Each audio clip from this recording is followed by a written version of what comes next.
Thank you. I have a question online from Rionne McVoy.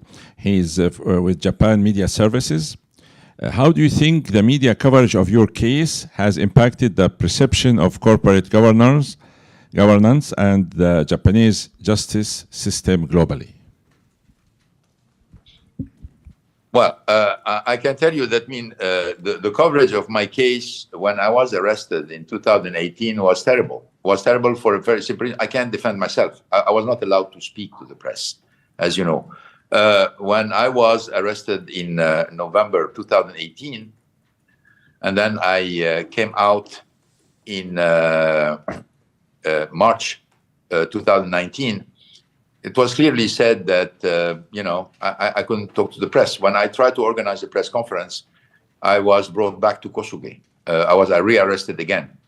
And then when I was bailed again, I think the general prosecutor of Japan, responding to the media, one journalist asked him questions about, is it true that Mr. Ghosn cannot talk to the press? He said, no, it's not true. He can't talk to the press. But we are also free to bring new charges. Which was an obvious answer about shut up and don't open your mouth and let us continue to hammer your reputation and let us be the only one talking about you.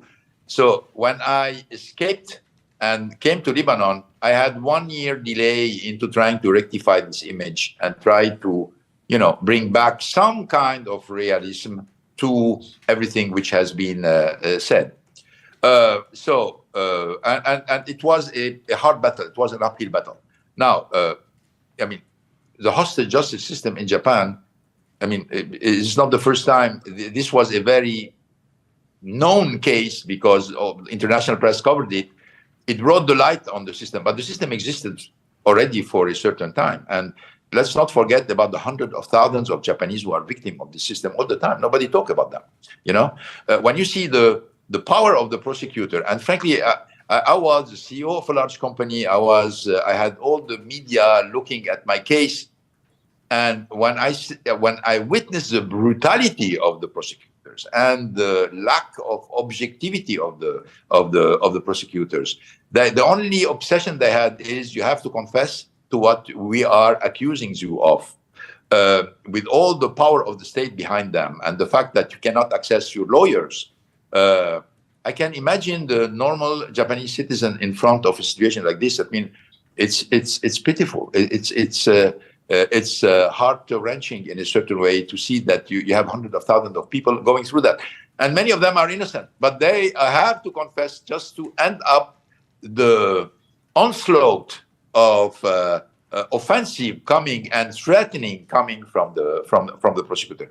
So it put in light the hostage justice system in Japan, and I was in a certain way when I saw the United Nations statement saying that my arrest was arbitrary, and they asking the Japanese government to make an inquiry about what happened and even offer compensation for what happened to me.